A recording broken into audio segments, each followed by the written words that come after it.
ભરૂચની JMB international સ્કૂલે આ વર્ષે એક અનોખી પહેલ કરી છે।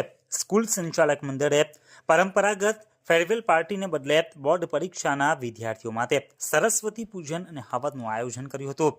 શાળાના પ્રાંગણમાં યોજાયેલા કાર્યક્રમમાં વિદ્યાર્થીઓ અને શિક્ષકોએ શ્રદ્ધાપૂર્વક મંત્રોચ્ચાર સાથે પૂજા અર્ચના કરી હતી। આચાર્ય રેખા સિલ્કે, સિમી વધવા અને મેઘના ટંડેલે જણાવ્યું હતું કે શાળાનો હેતુ માત્ર શૈક્ષણિક સફળતા નહીં પરંતુ વિદ્યાર્થીઓમાં સંસ્કાર, નૈતિકતા અને આધ્યાત્મિકતાનું સિંચન કરવાનો પણ છે। સ્કૂલ સંચાલક યોગેશ પારીકે જણાવ્યું હતું કે આયોજન શાળાના મૂલ્યો અને પરંપરાઓને મજબૂત કરે છે। કાર્યક્રમમાં વિશેષ ઉપસ્થિત યુપીએલ યુનિવર્સિટીના પ્રોફેસર પ્રફુલ્લ ચુડાસમાએ શાળાની આ પહેલની પ્રશંસા કરી હતી। તેમણે કહ્યું કે આયોજન દર્શાવે છે કે શાળા માત્ર શિક્ષણનું કેન્દ્ર નહીં પરંતુ જીવનના દરેક પાસામાં માર્ગદર્શન આપવાનું સ્થળ છે।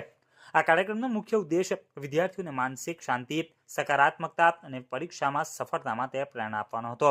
આ રીતે શાળાએ સાબિત કર્યું કે સફળતા માટે મહેનત સાથે આશીર્વાદ અને સકારાત્મક વિચારધારા પણ એટલી જ મહત્વપૂર્ણ છે।